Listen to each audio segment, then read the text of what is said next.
दुनिया में 4 ऐसी जगह हैं जिनका पता आपको गूगल मैप पर तो मिल जाएगा, लेकिन असल में वहां पर क्या होता है वो आपको किसी भी नक्शे पर नहीं मिलेगा।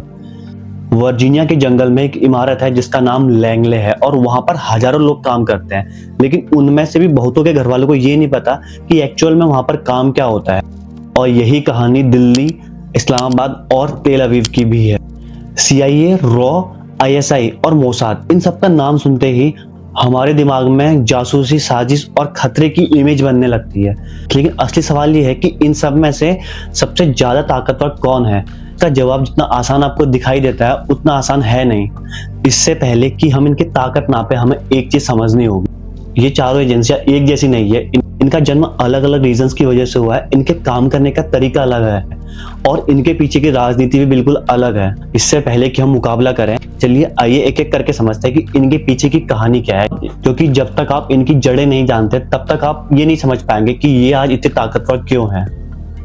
साल 1947 जब दूसरा विश्व युद्ध बस खत्म ही हुआ था, अमेरिका को ये लगा कि जंग केवल बंदूकों से नहीं बल्कि जानकारी से भी जीती जाती है। और उसी साल 18 सितंबर 1947 को अमेरिका ने सेंट्रल इंटेलिजेंस एजेंसी यानी CIA की स्थापना की। इससे पहले एक और संस्था होती थी, OSS यानी office of strategic services. CIA उसकी ही एक अगली कड़ी थी, लेकिन कहीं ज्यादा बड़ी सोच के साथ। आज CIA का हेडक्वार्टर लैंगे वर्जीनिया में है, लेकिन इसका बजट आज भी आधिकारिक तौर पर पब्लिक नहीं किया जाता। ये पूरी तरीके से क्लासिफाइड है, लेकिन न्यूज में आने वाली रिपोर्ट्स के मुताबिक अमेरिका की इंटेलिजेंस एजेंसी का बजट अरबों डॉलर है।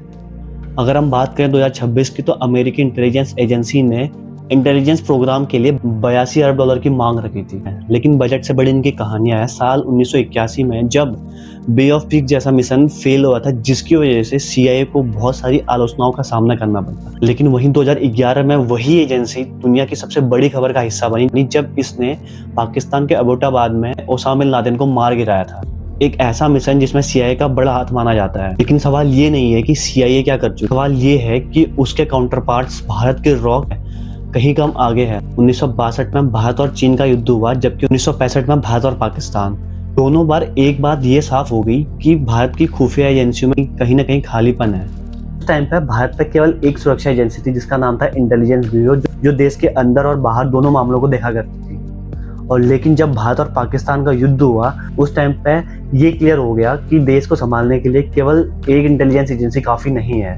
और उस टाइम पे 21 सितंबर 1968 को तत्कालीन प्रधानमंत्री इंदिरा गांधी ने एक एजेंसी बनाई जिसका नाम था रिसर्च एंड एनालिसिस विंग यानी कि रॉ, और इसके पहले चीफ थे रामेश्वर नाथ काओ। बांग्लादेश युद्ध के दौरान इंटेलिजेंस एजेंसी के सपोर्ट को उस युद्ध का एक बड़ा कारण माना गया था, और जिसके बाद एक नया देश बांग्लादेश बना। और एक दिलचस्प बात यहाँ पर यह है कि रॉ को एक विंग कहा गया, न कि एक एजेंसी, ताकि ये संसद के सामने सीधे जवाब देना हो। और यही एक रीजन है जिसकी वजह से आज तक रॉ में काम करने वाले व्यक्तियों और उसके बजट को सार्वजनिक नहीं किया गया है। ये चीज पूरी तरीके से क्लासिफाइड। लेकिन जिस एजेंसी के खिलाफ रॉ सबसे ज्यादा सक्रिय रही वो सरहद के उस पार बैठी है, और उसकी कहानी उतनी ही रहस्यमय है जितनी की रॉ की।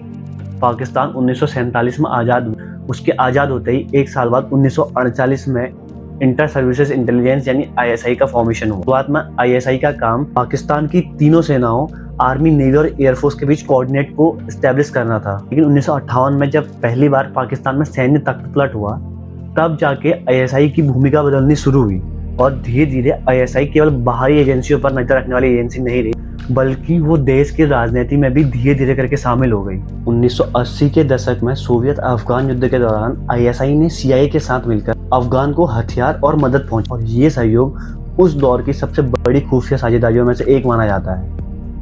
और इसी दौर ने ISI को एक नई पहचान भी दी थी। कई एक्सपर्ट और रिसर्च संस्थान जैसे इवोस्को और यूरोपियन यूनियन एसाइलम एजेंसी की रिपोर्ट ISI को पाकिस्तान की सबसे बड़ी और प्रभावशाली एजेंसी मानती है, जिसका सरकार की नीतियों पर बहुत गहरा असर माना जाता है। लेकिन ये एक ध्यान देने वाली बात, ये एक विशेषज्ञों की राय है, ये कोई ऐसा फैक्ट नहीं है। 1948 में इजराइल चारों ओर से घिरा हुआ एक छोटा देश बना, जो तुरंत समझ गया कि उसे बचने के लिए हथियार से पहले जानकारी की जरूरत है। 13 दिसंबर 1949 को इजराइल के प्रधानमंत्री डेविड बेन गुरियन के आदेश पर एक संस्था बनी जिसका नाम सेंट्रल इंस्टीट्यूट ऑफ कोऑर्डिनेशन था, और 1951 में इसको दोबारा संगठित किया गया, जिसके बाद इसका नाम मोसाद रखा गया। इसके पहले चीफ बने रुएन सियोला। आज मोसाद का बजट लगभग $2.73 अरब है और इसमें अनुमानित तौर पर लगभग 7,000 लोग काम करते हैं। मोसाद की सबसे मशहूर कहानियों में से एक कहानी, जब इसने 1960 में अर्जेंटीना में छिपे नाजी अफसर एडोल्फ आइसलैंड को पकड़ा और इजराइल लाकर उसके ऊपर मुकदमा चलाया गया। 1976 में युगांडा के एम्बेटे एयरपोर्ट पर बंधक बनाए गए यात्रियों को छुड़ाने वाला ऑपरेशन, इसे दुनिया के सबसे साहसी रेस्क्यू मिशन में से एक माना जाता है। एक ऐसा देश जिसकी आबादी दुनिया के कई शहरों से कम है, उसकी एजेंसी दुनिया की सबसे चर्चित एजेंसियों में से एक मानी जाती है। अब सवाल ये है कि इनमें से दुनिया की सबसे ताकतवर एजेंसी कौन है। ये सवाल जितना आसान लगता है उतना ही मुश्किल, क्योंकि कोई भी सरकारी या फिर अंतर्राष्ट्रीय एजेंसी ऐसी नहीं है जो इनकी आधिकारिक रैंकिंग को जारी करती है। इनका बजट क्लासिफाइड है, इनके ऑपरेशन की संख्या क्लासिफाइड है और यहाँ तक कि इनमें काम करने वाले कर्मचारियों की भी संख्या क्लासिफाइड है।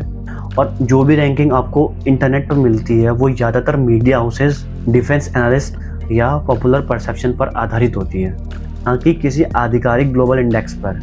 अगर आप बजट और टेक्नोलॉजी के हिसाब से देखें, CIA सबसे आगे नज़र आती है, क्योंकि अमेरिका की इंटेलिजेंट मशीनरी दुनिया में सबसे बड़ी मानी जाती है। अगर आप दुनिया में सबसे हाई रिस्क ऑपरेशन के हिसाब से देखें तो मोसाद को सबसे आक्रामक और सटीक माना जाता है। अगर आप क्षेत्रीय प्रभाव और राजनीतिक ताकत से देखें तो ISI को पाकिस्तान की राजनीतिक संरचना में असाधारण दखल के लिए जाना जाता है।